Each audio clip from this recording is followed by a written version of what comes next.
If you have not subscribed to my channel, please do so by clicking on the subscribe button below. Hello friends, in this video I will make a prophecy, but please do not call me a prophet, at least not yet. I will give you 15 reasons why India will rule the world by 2050. The United States became independent from Britain in 1776, that is, more than 230 years ago. But USA became a superpower only after the First World War. Up until the First World War, Britain was the supreme power in the world, and its currency was the most powerful. No wonder it was called Great Britain. They said the sun never sets on the British Empire because its colonies stretched from east to west and from north to south. Now Britain is a second-rate power. Its strength lies in its close friendship and alliance with the United States. 200 years ago, if someone told you that one day the United States would become the supreme world power, you would have laughed him off. In fact, even in 1980, USA and the Soviet Union were the two world superpowers. At that time, if someone told you that the Soviet Union would break apart into so many small countries, you would have laughed him off. But thanks to Mikhail Gorbachev, this became a reality. The USA has been beset with many internal problems like slavery and racism. Racism in American society was very prominent up until just a decade ago, and it is still present. But times have changed, and very few people are aware that up until the 1950s in the USA, black people used to get shot by the police if they tried to enter restaurants reserved for white people in southern USA. But times have changed. In the same way, times are changing, and by 2050, India will become a superpower and will rule the world. Here are 15 reasons why. Number 1, Indian Armed Forces. India has a very strong military. After its independence from Britain in 1947, India did not build its military due to the belief in the false pacifist ideas of M.K. Gandhi. But after its defeat at the hands of Communist China in 1962, it started building its military, and it defeated Pakistan during the 1965 war. And in 1971 war with Pakistan, India was able to dismember Pakistan. Thanks to these, India is now rapidly modernizing its military. Here are the facts. Total population of India, 1,266,000,000. Total military personnel, 4,207,000. Total aircraft, 2,102. Fighter aircraft, 676. Combat tanks, 4,426. Total naval assets, 295, which includes 3 aircraft carriers. Defense budget, $51 billion. So India ranks 4th on the list of top 10 most powerful military in the world today. To compare these figures to the country that ranked first in the list, that is USA, here are the stats. Total population of USA, 323,995,000. Total military personnel, 2,000,000. 363,000.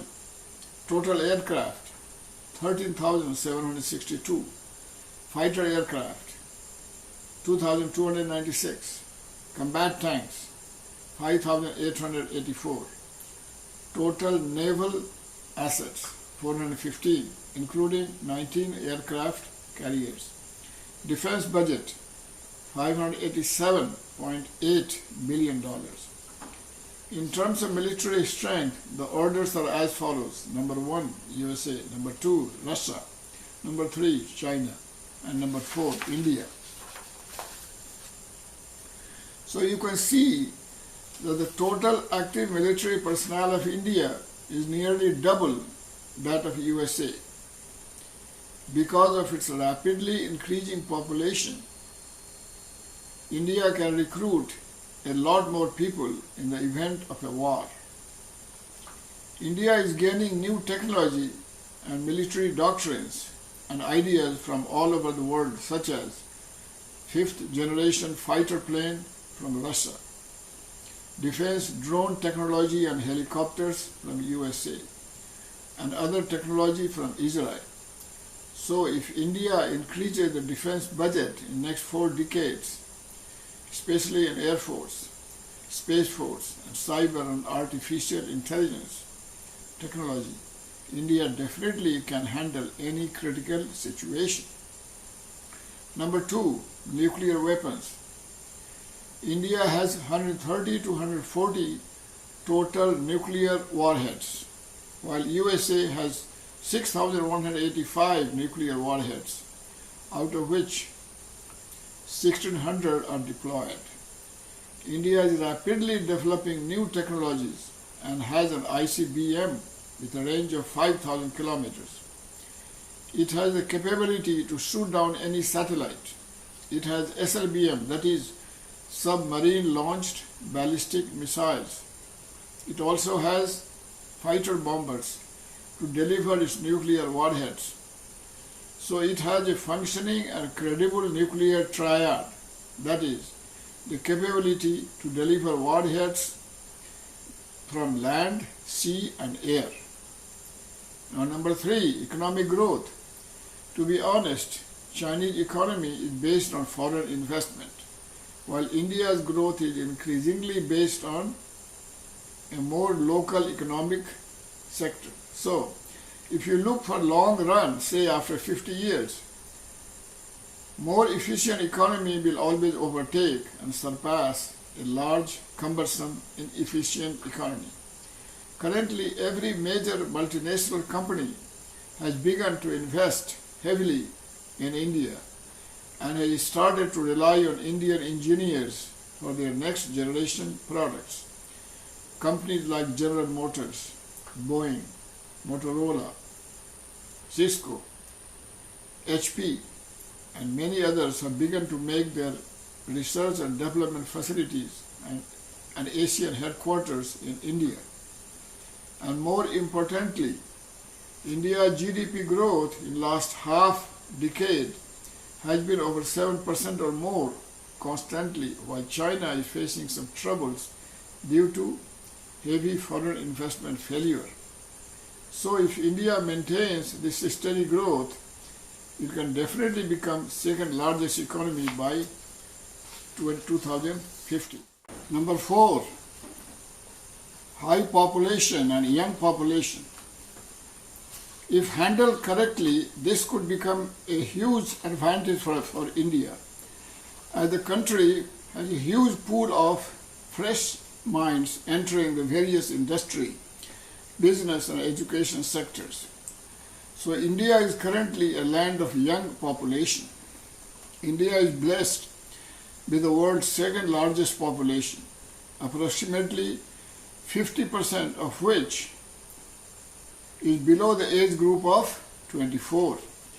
This gives India a huge workforce base which can last for a good 2 to 3 decades. In the years to come, while some of the strong nations of the world will witness a decrease in populations and thus, in turn, a decline in workforce, India will face no such problem. And just a quick trivia, India has the world's largest English-speaking population. Yes, not even the United Kingdom has that many English-speaking people. Number 5, global diaspora. More than 35 million Indians live across the globe. Under fair opportunities, they have become socio-economically successful, especially in the US and the UK, where they are the highest earning ethnic demographic. These patriotic Indians want to assist India in whatever way they can.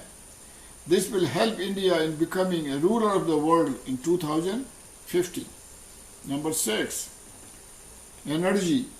In the future, the world is expected to exit the so-called fossil fuel age and perhaps also exit the nuclear energy age and enter the so-called renewable energy age, or even further into the fusion power age. If and whenever these technologies become economically sustainable.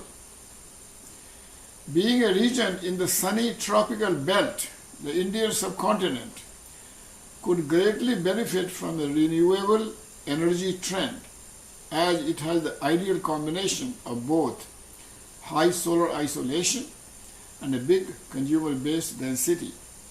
For example, considering the cost of energy consumed for temperature control, which is a major factor influencing a region's energy intensity, and the fact that cooling load requirements, unlike heating, are roughly in phase with the sun's intensity, cooling from the excessive solar radiation could make great energetic and hence economic sense in the Indian subcontinent. Whenever the required technology becomes competitively cheaper. India also has 25% of the world's thorium resources. Number 7, democratic republic with freedom for people.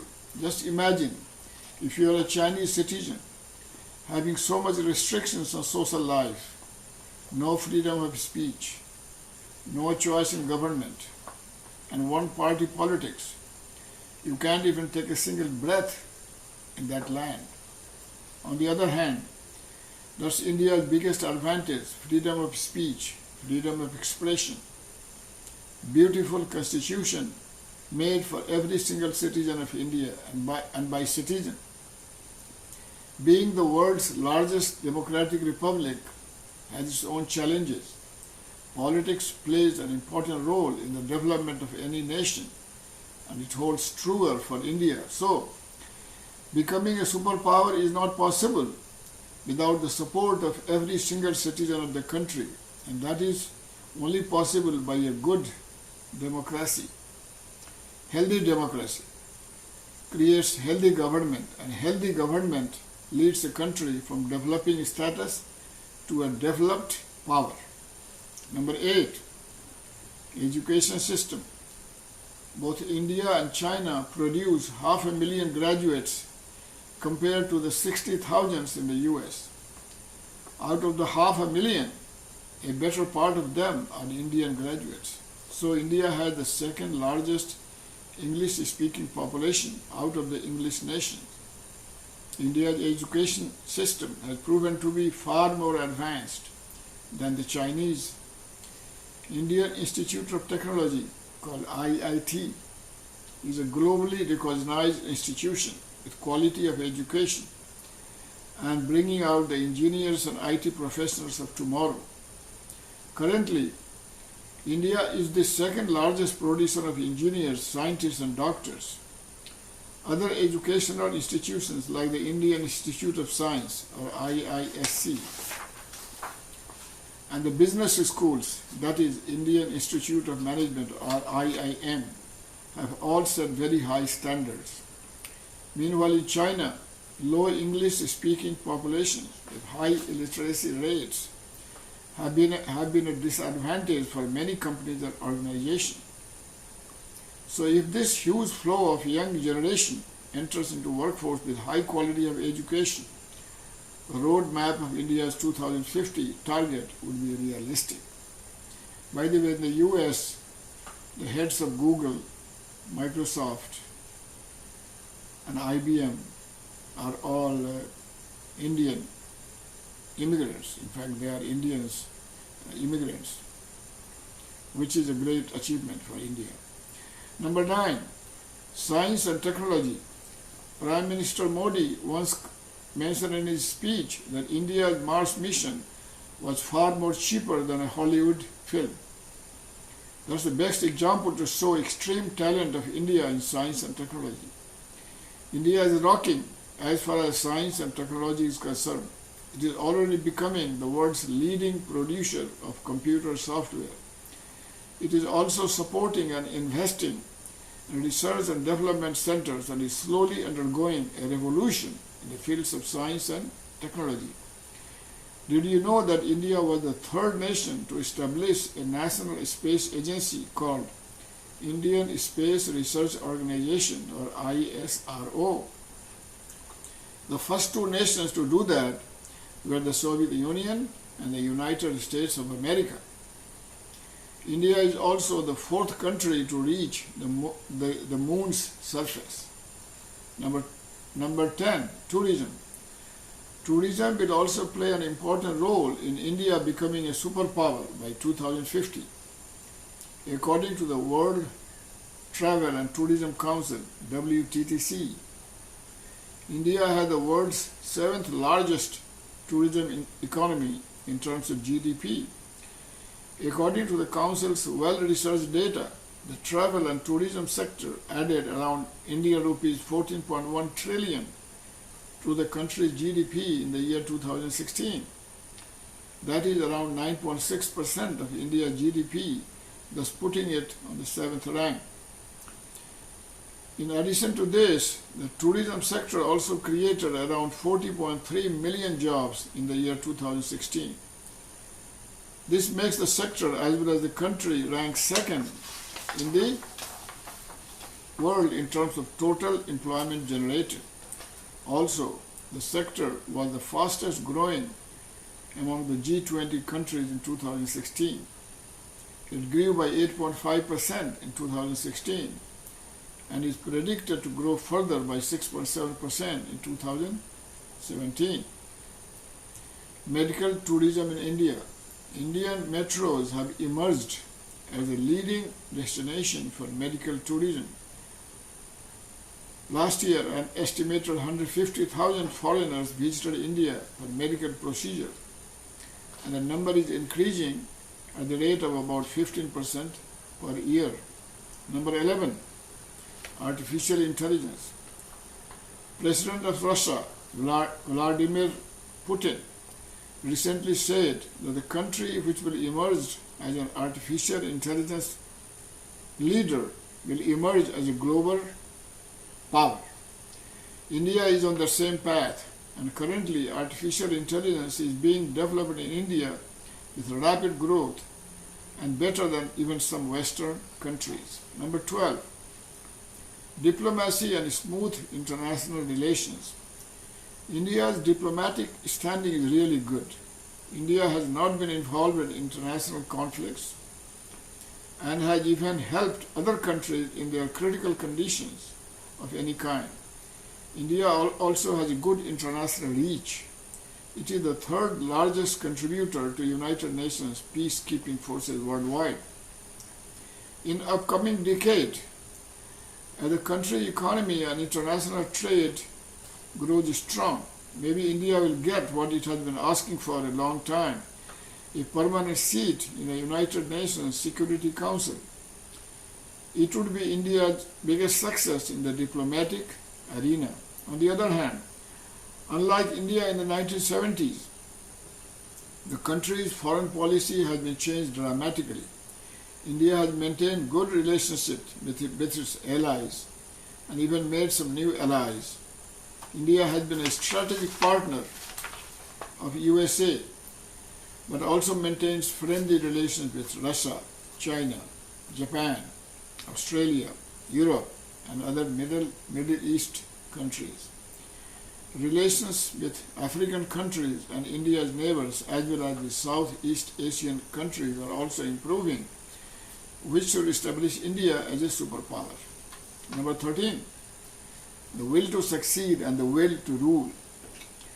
Indians are aware that they were invaded by Islamic armies and were ruled by them for centuries. Under brutal Islamic rule, millions of Hindus were forcibly converted into Muslims. Then came the British colonialists, whose brutal rule lasted for some 200 years.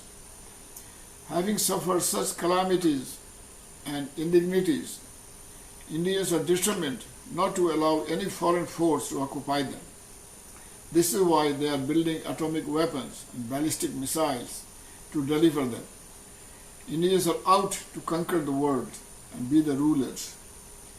This determination will play a great role in India ruling the world by 2050. Number 14, infrastructure. Modi government has tried to boost the sector by implementing projects such as smart cities, Make in India. Although cities and towns in India still don't have a well-established public transport system, the government is in the process of developing a modern mass transit system. Cities like Delhi, Kolkata, Mumbai, Bengaluru, Chennai, and Kochi already have a modern metro rail system in place. The bullet trains and other ambitious projects will lead to quick economic growth, which will in turn lead to India becoming a superpower by 2050. Number 15, industry. China is a leading producer of marketable goods and a major mass producer of many important industries.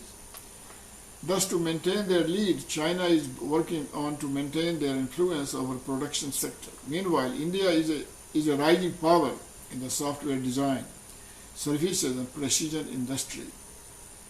There is no other IT sector in the world that can compare to or even hold its own against India. So what is the key difference between India and China? Well,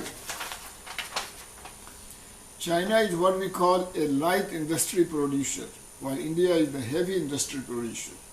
While China makes the toys and the t-shirts that we see as common goods on the market, India is making industrial grade steel used in making skyscrapers, tanks, and ships, while its automotive industry is experiencing unprecedented growth. A good example of this would be the Chinese attempt to kickstart their automotive industry, which continues to be a failure. Meanwhile, Indian companies such as Tata are making headlines by making cheaper and efficient cars and making deals with Western companies like General Motors and many others, which is a reflection of India's heavy industry seeking to expand its influence worldwide.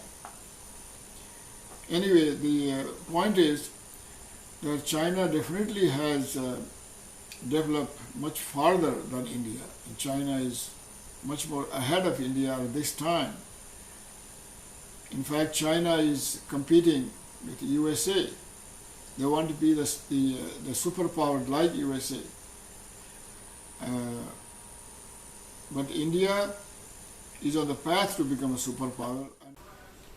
If you have not subscribed to my channel, please do so by clicking on the subscribe button below. You can also click on the share button and share this video with your friends on WhatsApp, Facebook, Twitter, or via email.